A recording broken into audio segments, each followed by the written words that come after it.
오늘 함께 묵상할 말씀은 시편 78편 40절에서 50절까지의 말씀입니다.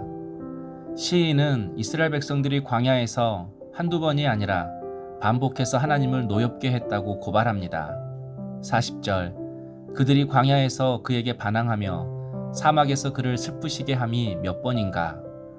이스라엘 백성들은 한두 번 불순종한 것이 아니었습니다. 하나님께 반항했다고 말합니다. 반항은 하나님께 등을 돌렸다는 것입니다.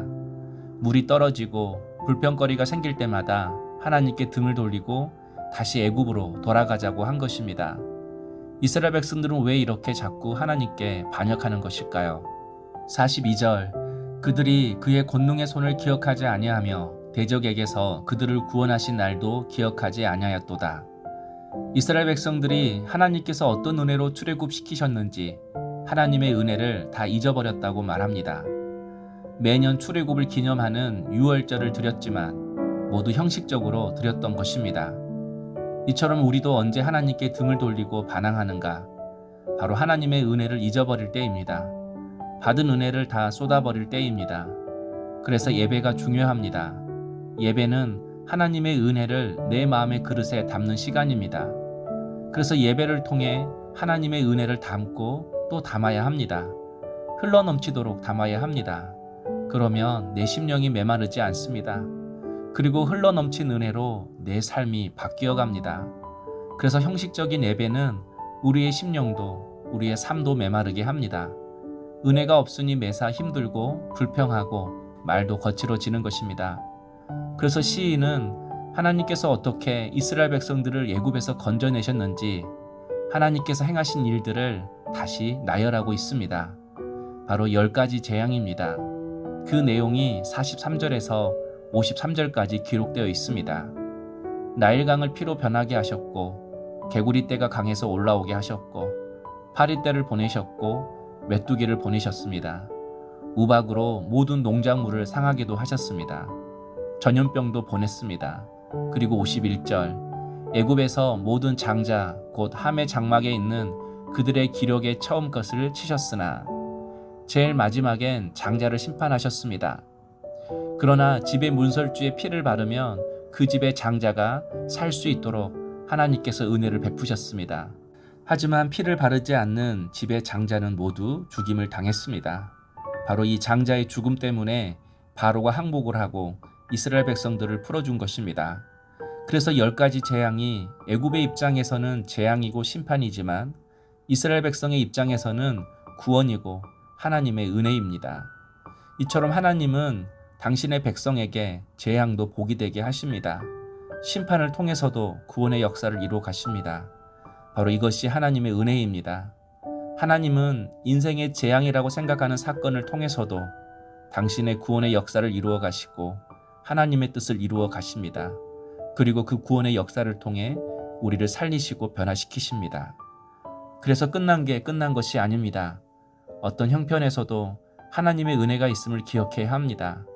그래서 하나님이 내 인생에 베푸셨던 은혜를 기억하며 여전히 하나님을 신뢰하고 의지해야 하는 것입니다. 54절, 그들을 그의 성소의 영역 곧 그의 오른손으로 만드신 산으로 인도하시고 하나님은 모세를 통하여 이스라엘 백성들을 출애굽시키셨지만 그것으로 끝내지 않고 이스라엘 백성들을 시내산으로 인도하셨습니다. 바로 이 시내산에서 하나님은 모세에게 십계명과 성막을 주셨습니다. 십계명은 하나님이 누구이신지를 말씀하는 것입니다. 그리고 성막은 하나님과 동행하는 법을 가르쳐 주는 것입니다. 왜 이스라엘 백성들이 하나님께 자주 반항한 것입니까? 바로 그것은 하나님을 몰랐기 때문입니다. 하나님이 누구신지 모르니 맨날 반항하며 사는 것입니다.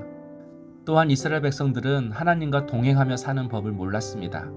그래서 뭐든지 자신의 힘으로 했습니다. 혼자서 했습니다.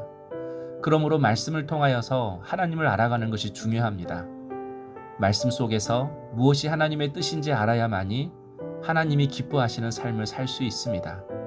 그리고 하나님과 동행하는 삶을 살아갈 때만이 하나님으로부터 은혜를 받아 그분의 뜻에 순종하며 살아갈 수 있습니다.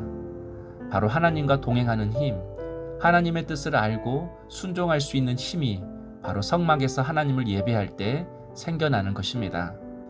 이처럼 이스라엘 백성들이 출애굽 과정에서 경험한 은혜는 다른 나라와 다른 민족들이 다 경험해보지 못한 놀라운 은혜들이었습니다. 그런데 이런 은혜들을 다 잊어버린 것입니다.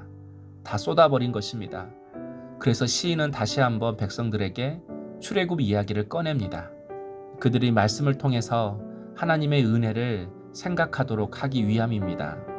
그렇습니다. 하나님 말씀 앞에 설 때 성령께서 우리로 하여금 생각나게 하십니다. 그리고 살아있는 말씀이 우리의 양심을 찌르고 깨웁니다. 그래서 다시 믿음으로 반응하게 합니다.